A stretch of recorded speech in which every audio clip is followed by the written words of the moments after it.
Line 'em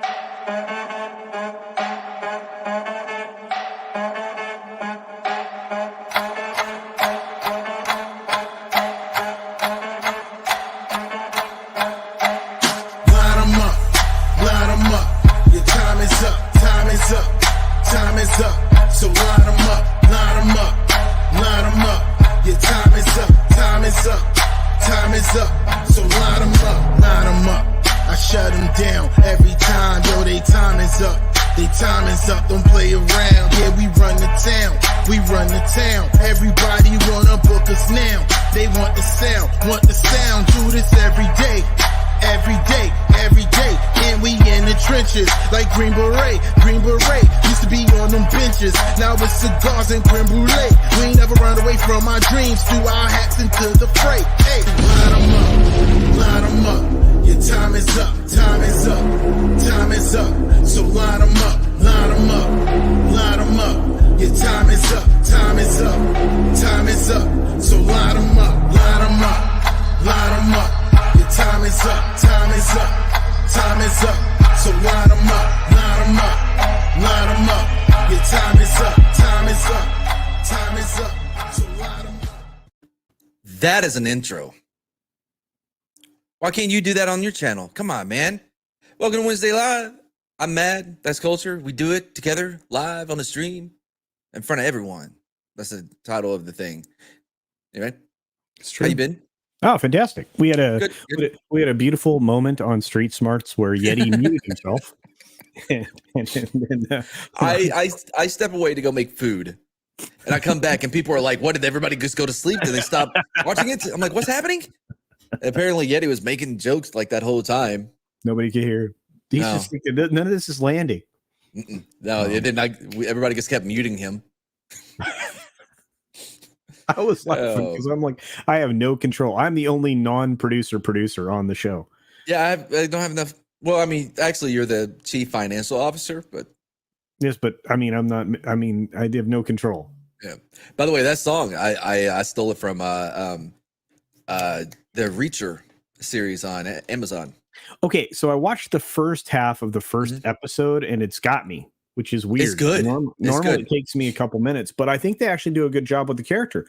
Unlike the Tom Cruise Reacher thing, which was like, why did they put a midget in this thing? Well, that's fine. I mean, I don't hold that against like, you know what I mean? Because like Hugh Jackman was. Like and by the way, that may have sounded disparaging. It was not. So don't take it that way. It was, why did they put a little person in this role as a joke because of Tom Cruise's diminutive stature? Why didn't they put Danny DeVito in instead of Hugh Jackman?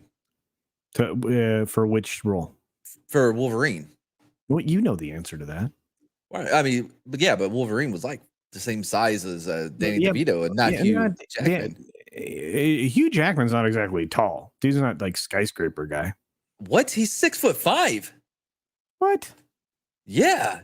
No. Maybe 6'4". Shit. Come on. All right. No, listen. I just finished the entire season yesterday, and it's really good. It's really good. There was a couple. Sorry, there was a couple parts that I was like, "Oh, come on," but very few. Hugh Jackman is 6'2". But that's still 2 feet taller than Wolverine in the comics. No, it's 1 foot tall. Wolverine's 5'3". Okay, well, I was making a point. And DeVito's like 4'4". He's 4'11". Whatever. He's not. He might. Well, then he's taller than Tom Cruise. Tom Cruise is like 5'6", man. He isn't. Anyway, that's such a lie. That's like you go to the weigh-in, and you've been cutting weight, but that's not your real weight. Ain't his real height. All right. Well, I guess we can say hi to the chat. Hi, chat. Moving on now. We'll come on, do it right way. That was funny. Sherry's here. As tall as Wolverine. So DeVito was busy. That is true. He was busy. He was doing something. Yeti knew nothing. You knew nothing, Yeti cast. Cool. Yep. No interns here, by the way. Never been an intern. Never will be. But if you want to get started, I got something for you. Now, before we start, just know that I can hear myself in the echo in your mic. And secondly, they changed the title of this article because when I found it, what it said was, it was something like about how the best part of Star Wars is found in the High Republic or whatever, right? Really, and you'll see it in the actual article. So let's just do this. There you go. Here, I will even. Oh, thank you. There isn't a franchise that feels in constant strife as much as Star Wars. Facts. What success and acclaimed projects like The Mandalorian receive almost get drowned out by endless debates about everything else in George Lucas's space opera. No, correction. It's not in his space opera because it's no longer his. There wasn't all this debate when it was his. It's true. That's true. The biggest fight we had was, the Gungan, right? Yeah. Right? Yeah, that was it. Jar Jar Binks. Character development, semi-sequels. Semi-sequels? That sounds like... that's not a thing. Yeah. The validity of CGI. You name it, there's always something to talk about, particularly since it doesn't look like Disney has any interest in exploring the post-rinse of soybeans future. That's by the way, that's the best idea that they've had is not to go into it anymore. You know what I mean? To kind of like the best idea is to stop ruining it. If they could just stop making it, they'd stop ruining it. I meant the best idea that they have had, not what they could have. No, well, that's true. All right, that's fair. You're being fair. That's true. The one generally consistent bright spot about the franchise as of late. Thanks, Justin. Are you gonna finish that sentence, bro? Has been the High Republic. And wait, I'm sorry. They said that is the bright spot about the franchise? Yeah. Okay. I just want to make sure we're clear on that. Yeah. 18. It's the lowest possible spot. What do you mean? You don't like to see a Jedi bake-off? Bro, the intensity, man. Like, oh, is he going to get his bantha cake out of the oven in time? Oh, I don't know. Oh, what kind of spice is he using? Aunt Beru. Anyway, a line of novels and comics winding back to the clock to hundreds of years ago. With a collection of writers such as Daniel Holsey Older, Cavan Scott, and Justina Ireland fleshing out the galaxy long before the Skywalkers, the High Republic. Has been a surefire success ever since it began in early 2021. No, it hasn't. Project Luminosity was a giant shit stain on the wall since it began. I don't know, bro. It just said it's been a surefire success. No. I love how vague it is because like you're like, whoa, dude, like you can statistically look and see that this has not been a success. Well, that's not how we meant it. We meant it as a surefire success. What does that mean? It means we're paid to like it. Go on. And the Supreme Chancellor, Lena So, Disney wants their great work to expand. Not only is the upcoming video game Star Wars Eclipse developed regrettably by Quantic Dream. I like that little shot at them in that too, man. Set in the High Republic era, there are now rumblings of a second TV series set during the time period to join the already announced The Acolyte. Who's behind that one? Big Head Headland, baby. Ooh, so excited. We've heard so much about it. No, you haven't. Down here. There we go. Set aside the simple notion that each new piece of the Let's Get High Republic merely needs to be good. And ask what exactly it adds to the larger franchise, what it says about Star Wars. What does it say about the way you're writing this? It's terrible. Okay. Oh, no. What the franchise is and could be has been hotly debated for years. You can't have a lightsaber that's an umbrella or has a crossguard. There can't be space Vespas. But there can be an endless supply of clones and a cult with a jacked up promotion structure. Okay, real quick. So I love how they're positing this idea of like, you don't worry about whether or not it needs to be good or is good, but look at what is giving us. It's so real. This whole thing, right, starts leaning into this whole idea of like, no.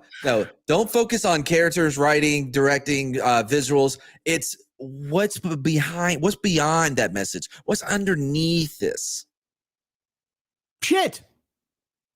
Well, we'll see. You were here. I know. Suspension of disbelief is extremely critical to the franchise. Yes, well, it doesn't work right now. But for some, that's something they haven't been willing to fully meet Disney and Lucasfilm halfway. We haven't been meeting them halfway. There can be only one kind of Star Wars. That's an accurate statement. Congratulations. Welcome to the conversation. You scrolled too high. No, I didn't. Too fast. I didn't. Returning to the past has always been a crapshoot for Star Wars, to be kind about it. But highly repugnant, has also far managed to avoid the narrative trappings that have made the Skywalker saga so polarizing. No, mother truckers. No, you know how they avoid it? Because nobody fucking reads them. Yeah, they do avoid that. Everybody avoids it. Yeah. Through various valiant Jedi villainous Nihil. Oh, Nihil. Careful how you say that. And members of the repugnant looking to protect the stars, the galaxy sketched out by Highs. Now we're shortening it because it sucks so much rocks. Various creators feels as big as this franchise has always wanted it to be, but could really only do fairly recently. What? So, well, basically, until the High Republic came around, nobody was capable of making Star Wars feel as big as what they wanted to. But now, actually, they've managed to make it seem like a tiny little shit stain. Seriously, you look at what the Mandalorian and the Book of Barely Fett did. Okay, they made Star Wars a one planet or a planet centric show, pretty much the desert planet of Tatooine. They haven't been able to bring you to new worlds other than the Halo ring they stole for the Book of Barely Fett's fifth episode, which didn't have any Barely Fett in it. So, and then of course I'm not going to do this. You did this on purpose. You said, what did I do? You brought in something to start a fire with. Okay. All right. Repeating themes, inserting discarded canon into new canon, and retcons of dubious merit have yet to be found here. And this arm of the brand is all the better for it. No, you are writing a cross between children's fan fiction and YA fan fiction and calling it good. You're cracker barrels. Anyway. Highly repugnant, doesn't care whether or not you get on board. That's true. They clearly don't care because nobody's getting it. Nobody's on board this train. Its first novel, Charles Soule's Light of the Jedi, is shamelessly a disaster movie transposed into Star Wars. Oh, you mean like Rogue One?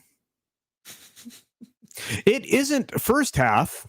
In its first half, our new Jedi are equal parts humanitarian aid, trying to save as many people as they can before a catastrophe strikes, and an army of demigods using their connection to the Force to try and cut that devastation off at the pass. Similar to Star Wars Visions, This new era of Star Wars is just borrowing the visuals and iconography to tell its own fun, pulpy adventures with joyful freedom. And it seems to have paid off. They're just borrowing these things from Star Wars. To shit all over them.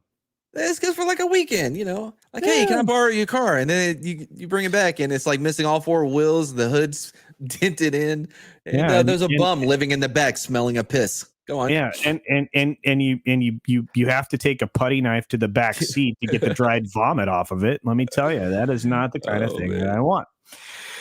Fans have really taken bullshit. Fans have really taken a shine to this new batch of characters. No, they haven't. Particularly the Jedi, quicker than they did of the prequels. Those of the prequels. That is such a lie. In a lot of ways, it feels.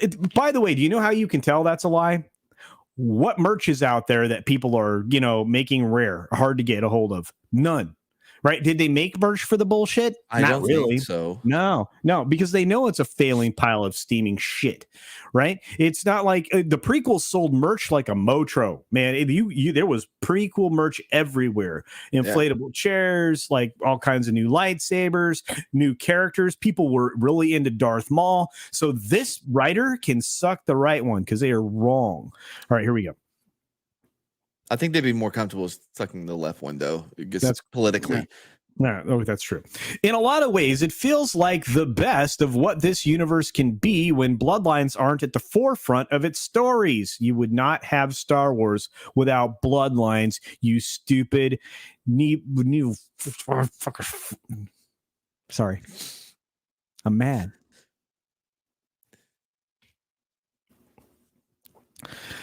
I love how CC you edit the words. I'm doing my best. I'm trying to keep myself in check. All that's missing now is a supposed endpoint or goal in mind for the story. Yes, that would have been a great place to start. What is the ultimate goal for this? Yeah, and also, what do they want to tell? Like, what an artist wants to tell in this new era? These writers and artists want to tell in this new era. Yeah, guess what? We don't know. They don't know. They know they want dinosaurs and diversity. That's right. Lots of diversity, multiple times. Multiple dinosaurs. Yeah, and diversity. As detrimental to the franchise, the Skywalker saga ultimately was. No, it's the last three films. That's it. Disney. Shit! I didn't even catch that. Yeah. It was the last three films. It ultimately was like they take the blame. Like, okay, so they're kind of admitting that the last three were complete garbage. Yeah, but they're making sure they lump it in with the other six so that everyone gets to share the blame. They're trying to, yeah, and they're trying to like put their hook on it too. Yeah, it succeeded in being It succeeded in being a suitable anchor, no shit, taking it straight to the bottom of the ocean, by which to explore multiple battlefronts and fallen orders. However, clumsy. I did that wrong. I added a comma. They didn't have a comma. We'll continue. However clumsy the execution has been, which they're admitting it sucks, its ultimate thesis, well, in theory, via a succession of tragedies remain potent to this day. Yeah, how potent? Impotent. Again, though, like when they say that the execution has been clumsy, they're talking about all 9 movies. No. They're talking about the Let's Get High Repugnant. No. They're talking about the Skywalker saga. This whole paragraph is about the Skywalker saga being the 9 movies. No, because it's talking about it succeeded in being a suitable anchor to drag everything. Yes, the Skywalker saga was. Of the ocean.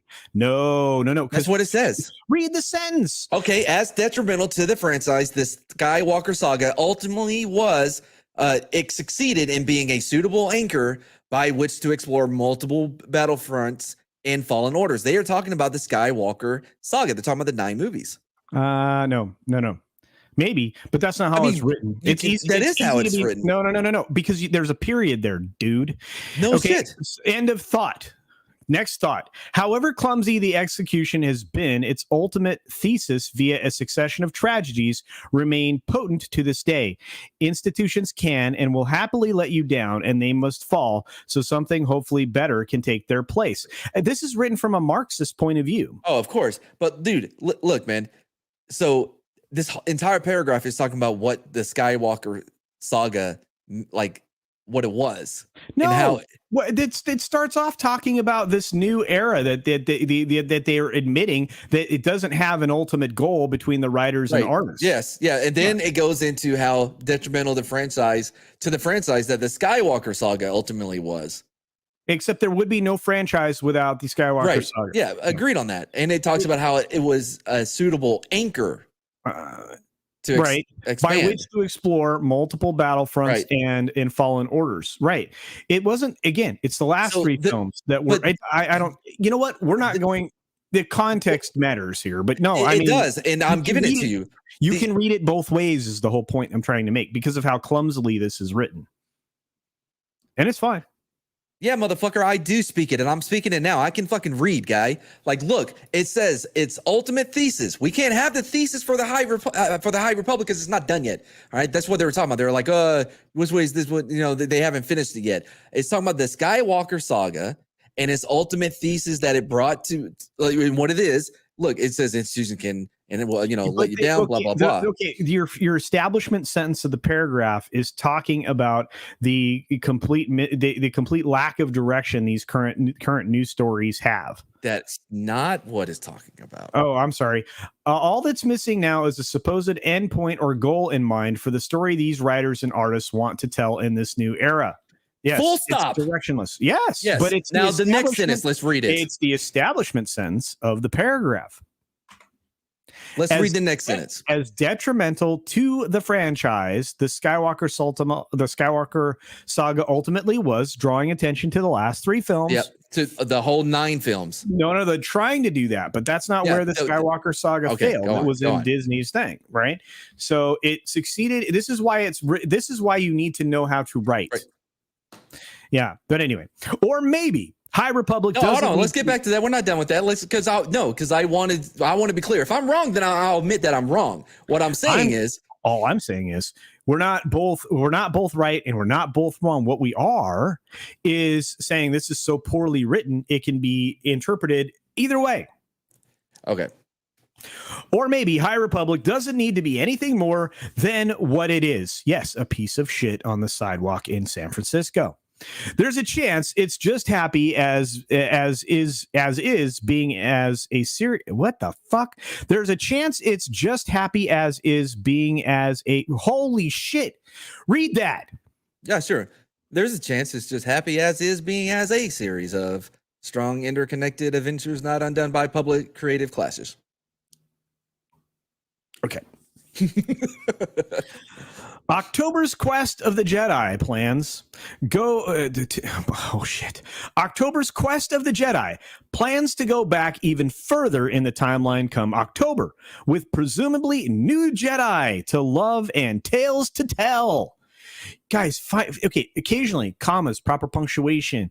But sooner or later, this story will have to come to a bittersweet end. The regality and awe of the Jedi at their supposed best, and the repugnant who enabled them, will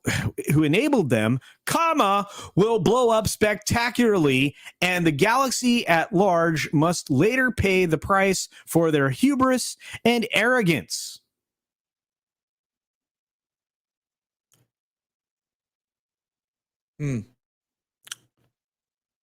Oh, you need me to?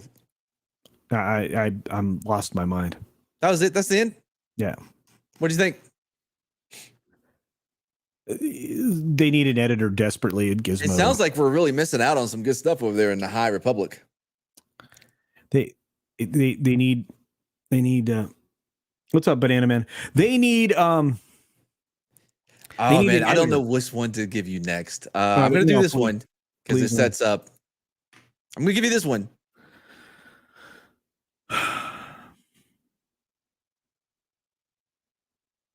There you go.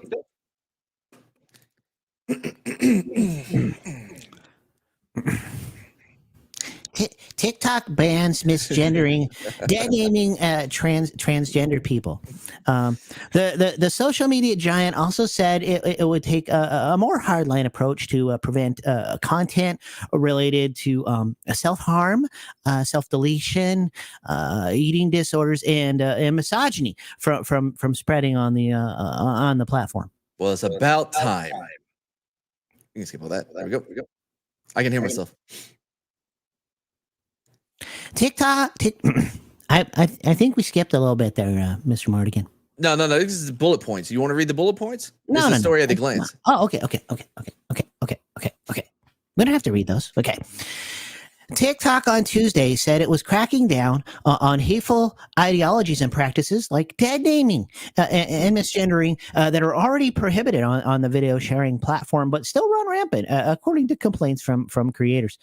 In updated community guidelines, TikTok said it would be strengthening its security policies to foster an experience that prioritizes safety and inclusion and authenticity.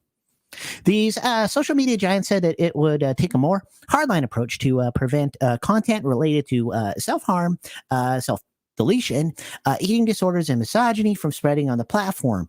Anti-LGBTQ plus language, including misgendering and dead naming transgender or non-binary characters, are spreading information supporting conversion therapy practices and will also not be tolerated. Wow. Though these ideologies have long been prohibited on TikTok, we've heard from creators and civil society organizations that it's important to be explicit in our community guidelines. Cormac McKeenan, TikTok's head of trust and safety, said Tuesday in a statement. Tuesday? Go on. Tuesday in a statement. On top of this, we hope our recent feature enabling people to add their pronouns will encourage respectful and inclusive dialogue on our platform. Oh boy.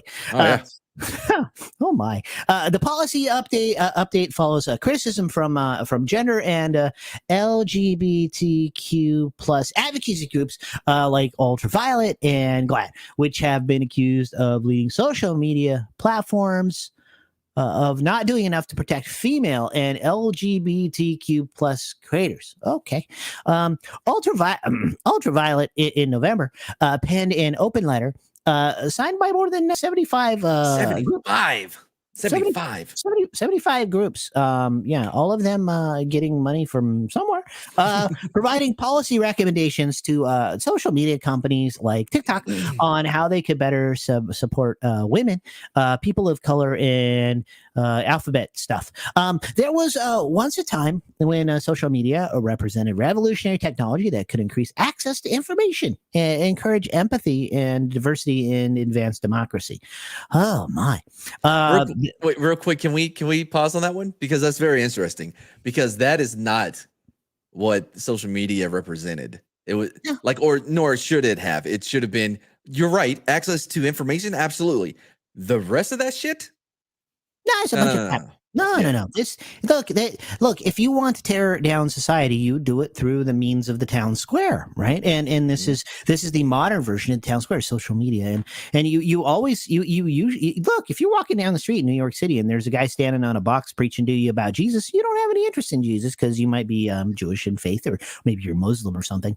And you know what? That guy has just as much right to stand on a box and yell about Jesus as somebody else does to yell about other stuff. Yeah, with Jesus Saves. On his belly in typical tattoo green. He stood on the box in the middle of a street and he claimed he had a drink. Come on, man. Jesus.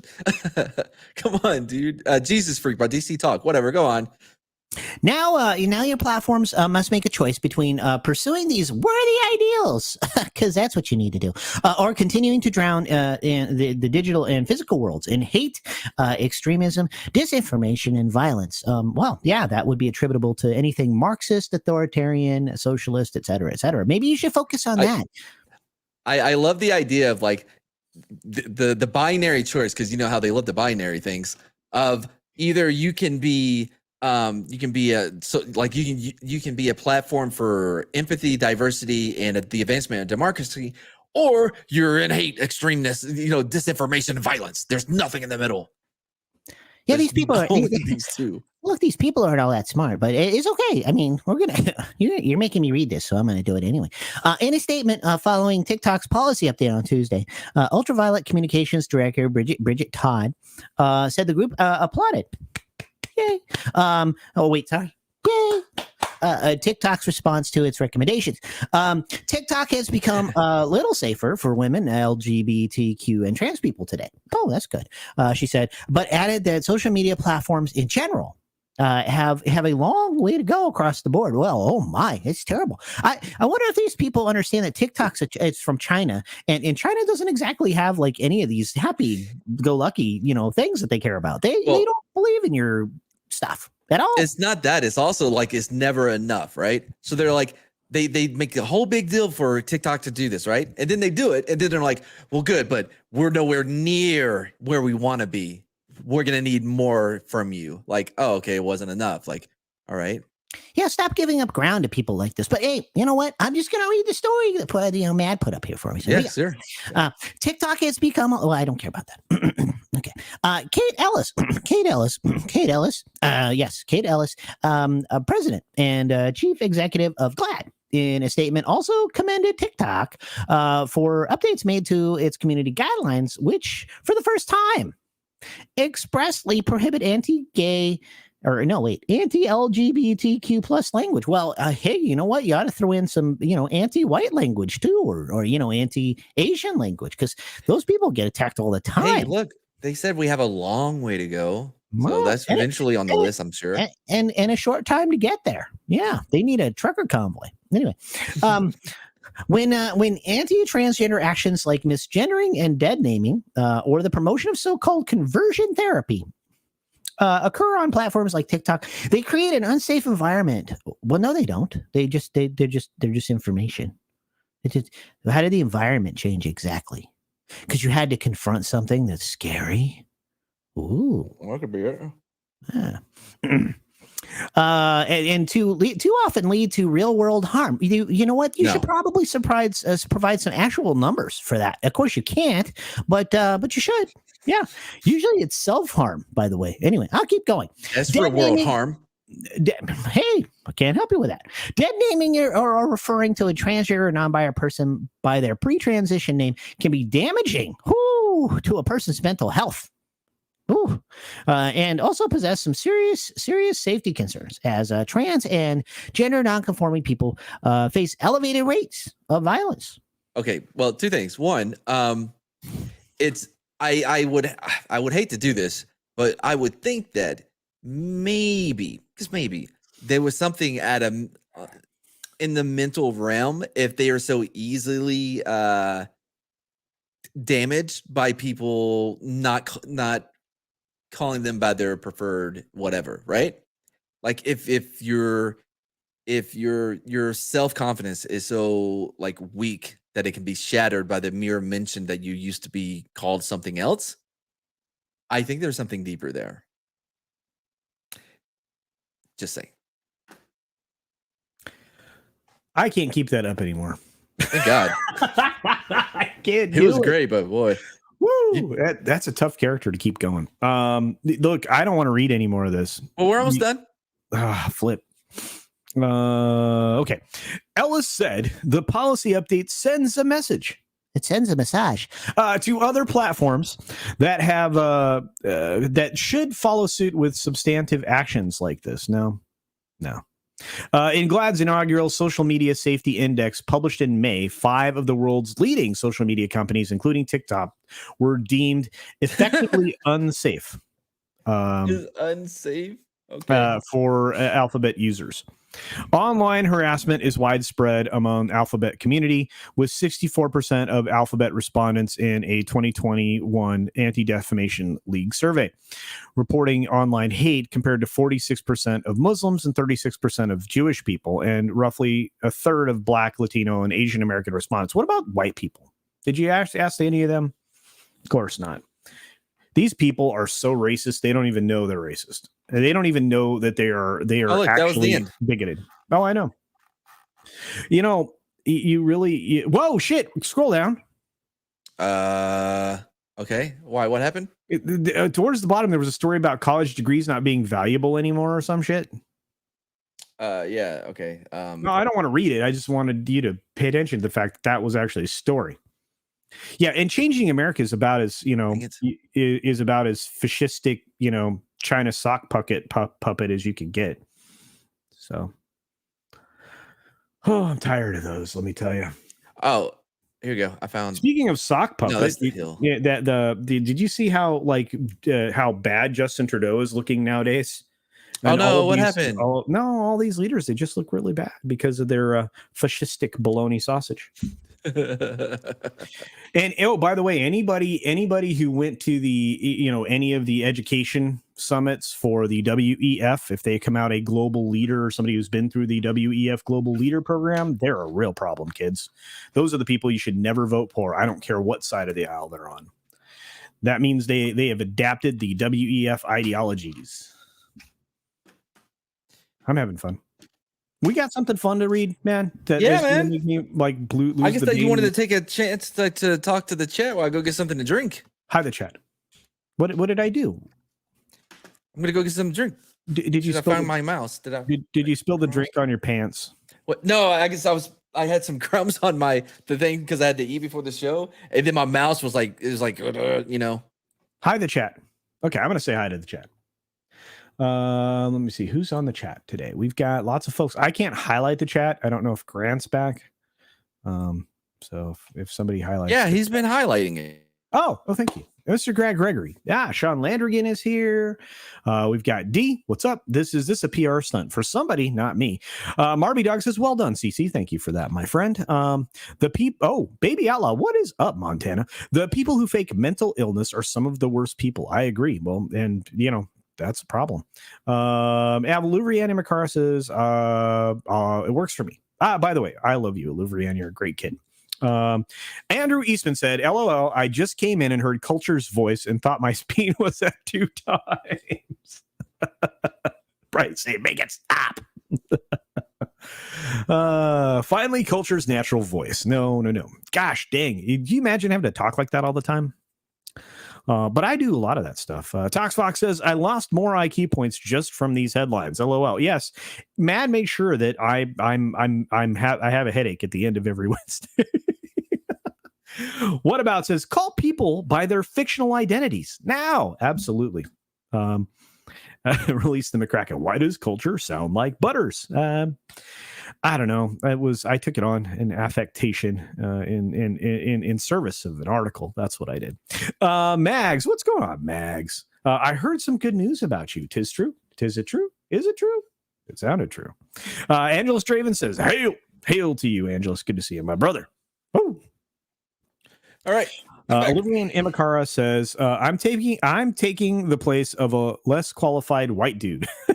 I don't believe you. You're a very qualified professional. What's up, man? You good, buddy? Hey, yeah, I guess I had to get something to drink. You seem flustered. Why not try the calming potassium of a ripe banana? It's great for hair and growth. Also, hint, absolutely banana man. Sherry's here. Hi, the lovely Sherry. Hey, Sherry. I love that you're updating your icon regularly. It's awesome. Oh my gosh, you mention it every time. I'm saying. All right, here we go. It's supposed to be nice to be. Oh God, you're reading this. I'm not reading. No, it. I can't, dude. It's from Kotaku. Yeah, I can't read it, man. I don't know English like some people think. That's true. Wow, is that Jim Sterling? Looks like it. Jim Sterling, from pathetic edgelord to YouTube's princess of pansexual pandemonium. Well, their alliteration is on point. As a child, wow, holy cow. James Stephanie Sterling often found themselves picking apart what made games good or bad, what entertained, and what left them cold. Max. Silent Hill 2 would prove their favorite game. They adored. I guess they're using weird pronouns. Oh, bye, hon. They ordered its they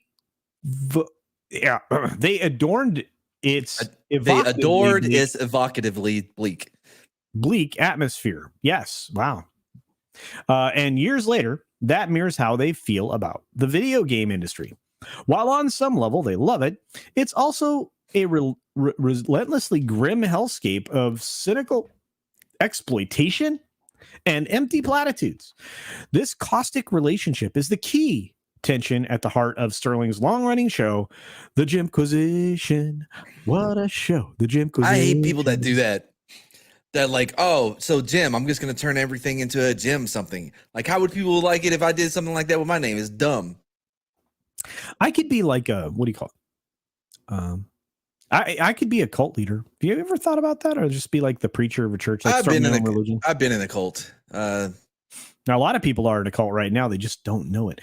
Anyway, the Jimquisition, the YouTube series first hosted at Destructoid, and later The Escapist, is Sterling's weekly bully pulpit where, clad in their trademark outlandish threads, they rain down scorn on game business scourges like predatory microtransactions, abusive work culture, and all manner of unethical business practices, emphatically reading Ubisoft and Bethesda Games Studios for so clever in between non sequiturs about their affinity for boglins.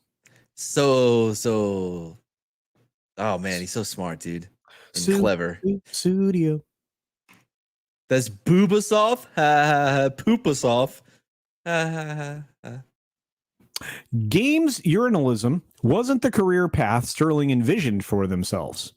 It might not come as a surprise to habitual Jimquisition watchers, but a younger Sterling thought they'd become a stand-up comedian. While they that didn't makes sense because he really thinks he's funny. Yeah. While they didn't have the zeal and passion to pursue the profession full-time, their comedy discipline alongside their love of analyzing video games served as the foundation for the Jimquisition. Do you realize how hard they have to work to utilize that particular pronoun throughout this entire article? It seems pretty smooth to me, bro. Flip.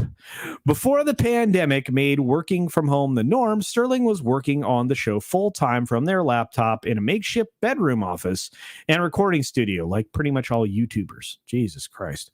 As the fresh-faced newcomer, they found themselves becoming giddy at the idea of having press access to review copies of games, as well as people in the industry commending them on their work. But the honeymoon didn't last.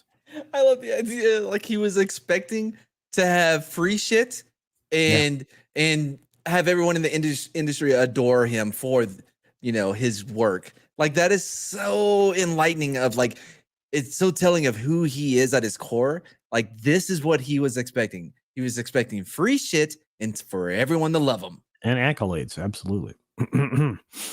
Over time, as I started talking about the wider industry, I became so incredibly and bitterly disillusioned, Sterling said. The Jimquisition's early success at Destructoid allowed them more freedom to fly off the handle while working at The Escapist, and they enjoyed more leeway than most gaming urinalists to air out their grievances with the gaming industry. But that time came to an end. One morning, Sterling woke to see that their Assassin's Creed Unity review hadn't been published. An email from The Escapist then editor-in-chief informed them they wouldn't be running the review because of its critique of the game's microtransaction practices. It was explained to me that Defy Media didn't want to focus so much on the business side of games and felt that it had no place in games criticism with regards to talking about Assassin's Creed monetization. Sterling said they didn't want to negatively impact potential sponsorship opportunities. As Sterling tells it, the Escapist vice president told them that sponsorship opportunities with game publishers were the direction gaming media was headed. Of course, corruption. The blossoming media personality decided to jump ship before letting the changing corporate tides push them out first and went independent in 2014. I had already been mentally preparing the idea of crowdfunding my work and going independent. So once I found out that my review wasn't going to be published, I immediately left off that trapeze onto the next safety net, they said. Despite the escapists claiming ownership of Sterling's work on the Jimquisition, their parting went smoothly in part. Sterling suggests because Defy didn't want the incendiary presenter flying off the handle at them. The escapists granted Sterling full rights to the show upon their departure. I love that he's just saying, like, no, they gave me all the rights because they didn't want me to go after them. They saw that what I could do. Like, the self-importance of this motherfucker. Although having full creative control of the Jimquisition felt liberating, it was also a terrifying financial venture for Sterling. They were a self-described fidgety, nervous wreck at the weekend leading up to their independent debut, fearing that their audience would not care to migrate with them, much less financially support them through Patreon. But their fear turned to relief thanks to the ridiculously strong financial support they received from fans. Sterling's first independent video performed just as well as any escapist-era Jimquisition. They really galvanized me and made me realize that what I was doing meant a lot, they said. Maybe not to everyone or the wider video game community, but it meant a lot to some people, and that's what was important. That's what keeps me going now. While remnants of the escapist Jimquisition echoed throughout the new production, one artifact that didn't age gracefully was the show's military aesthetic. If you found early Jimquisition videos where Sterling wore black aviators and gesticulated from a lectern while wearing a fascistic red and black military jacket, man, I'm having difficulty with all of this.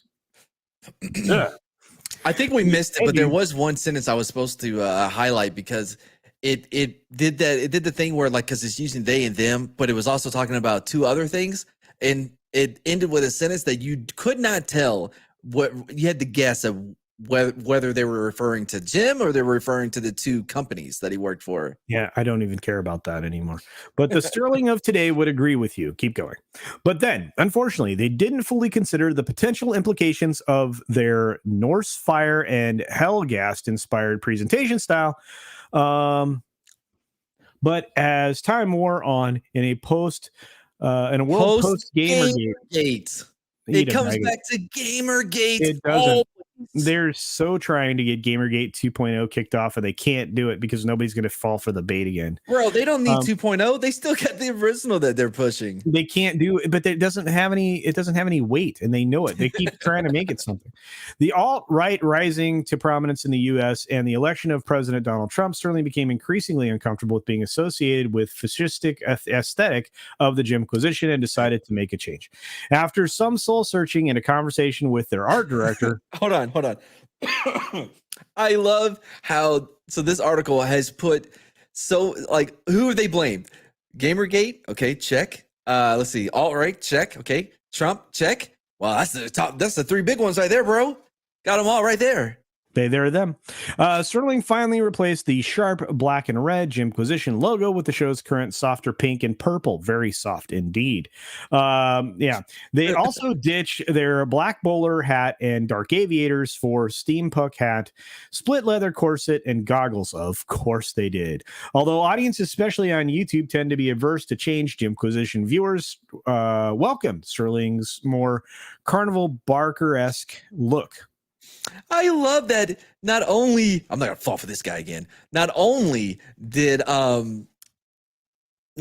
like he just succeed where everyone else thought he was gonna fail, but also that unlike other YouTubers, when he made a change, they could see the like why he did it and the greatness that he is, and that when he changed, unlike these other dum-dums, he was accepted because he is so great. Sorry, go on. I just feel like this was written by his mom and or himself. I think he wrote it himself. I finished reading that. Oh, did you finish this? Oh yeah, you're right. My bad. Continue.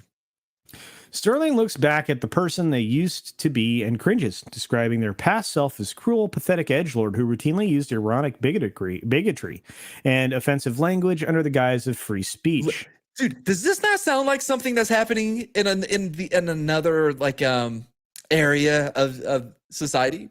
Not in society, but like let's say on Spotify, not YouTube, for instance. Does this not sound like something that may be happening over there, except there's a different outcome? Yeah. I no longer feel I'm instinctively reactive as I used to be, they said. After being diagnosed and receiving treatment for whatever 2 years ago, bipolar disorder. Thank you. Sterling says they learned that means. You know what bipolar disorder is? It's terrible. What? No, not that. I was talking about something else. It's a terrible thing, dude. Anyway, Sterling says they learned how to better regulate their emotions. Therapy helped them take a more mature and considered approach while discussing topics that might have made them fly off the handle in previous times. While Sterling still feels the very deep-seated cold fury of their youth when covering the games industry, they are nowhere near as angry a person as they used to be, both on screen and in their private life. Man, you realize how hard they have to work to not use proper pronouns, right? Seems pretty flawless to me right now. Rather than soften me, I have been able to take a more considered approach in my work, they said. Ironically, the supposed glory years lapsed Sterling fans look back on fondly were some of the darkest, most miserable and depressing periods of their life when they were consistently on the cusp of a nervous breakdown. Those ex-viewers think Sterling is on the brink of today. Wait, there's ex-viewers? Hold on. So it starts with, the fans look back at this, and then he calls them ex-fans. What? Being referred to as a man in those days felt alien to them. Oh, no. And whenever they listen to their earlier work, they're horrified at the number of times they joke about their own demise. The biggest difference between me now and me in the early years is the rage, Sterling said.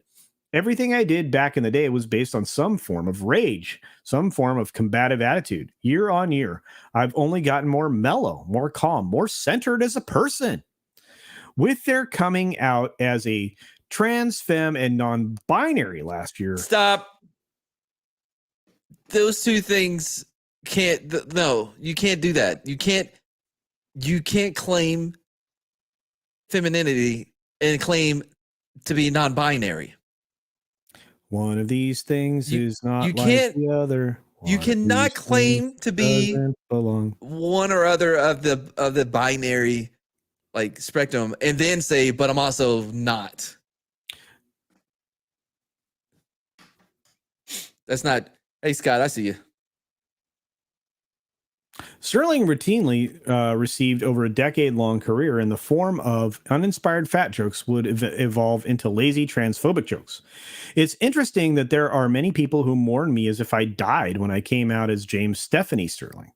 They said, when I feel more alive than ever. Sterling's aha moment came from a conversation with their husband, Phoenix, where they admitted to feeling more comfortable wearing feminine clothing while working out.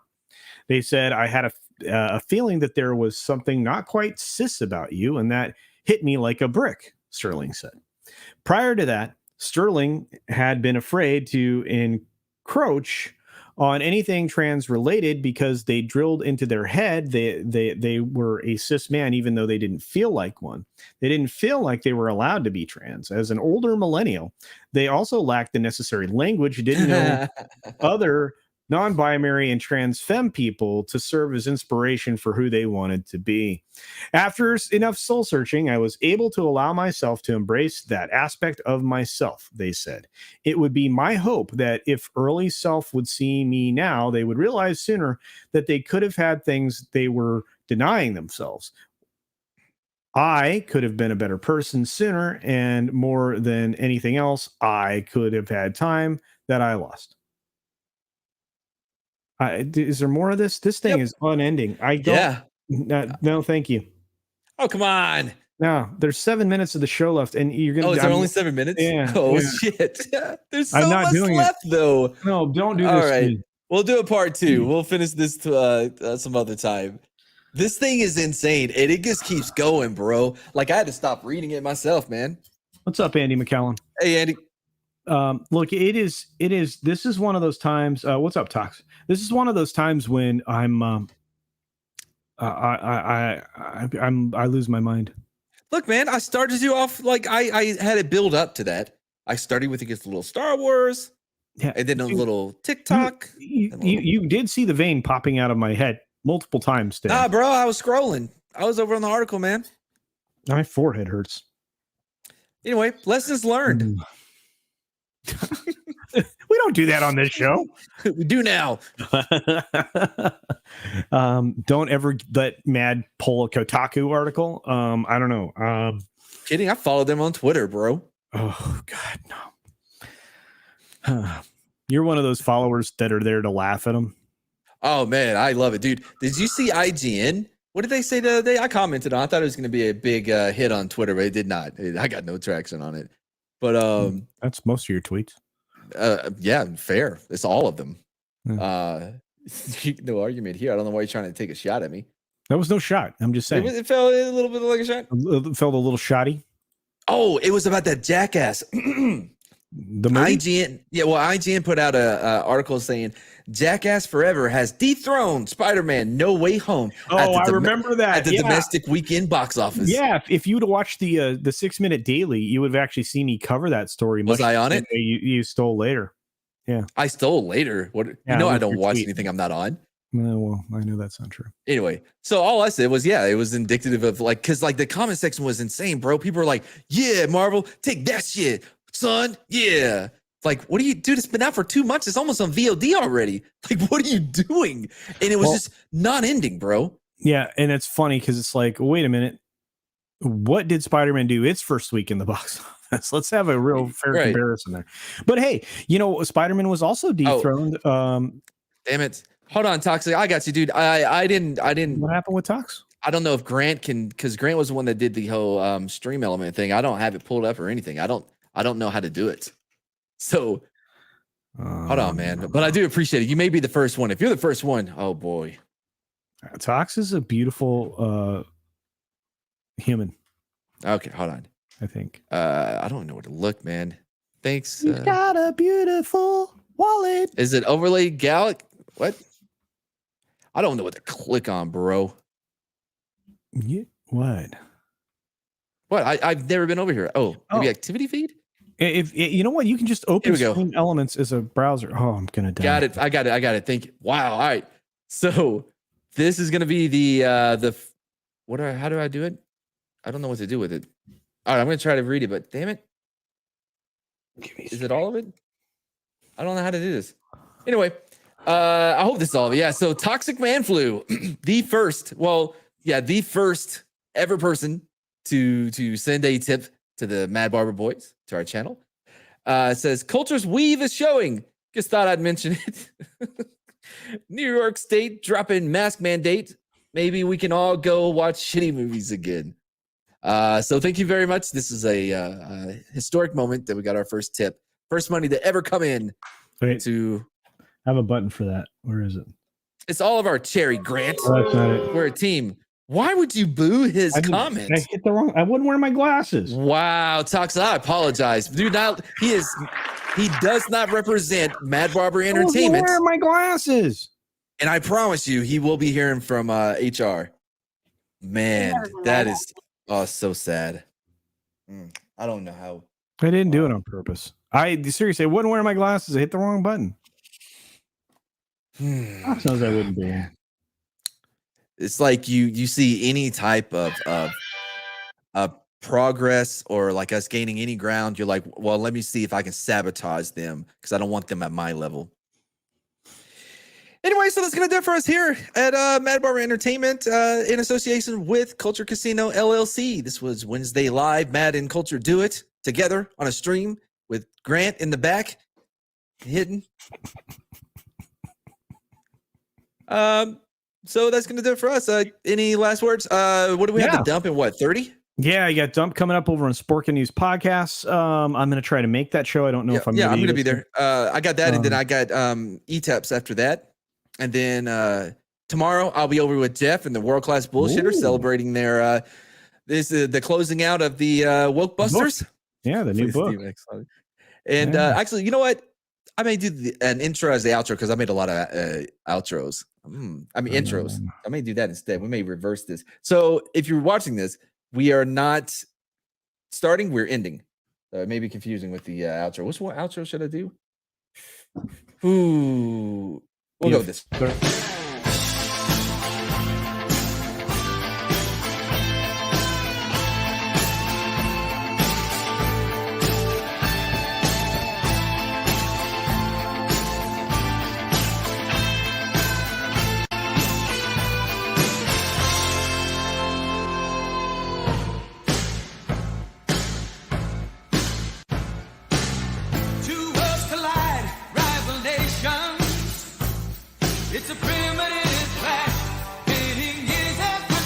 Yeah, I said we're doing the intro as an outro. I don't have an outro for us yet. Just enjoy. There is so much at stake. Seems I feel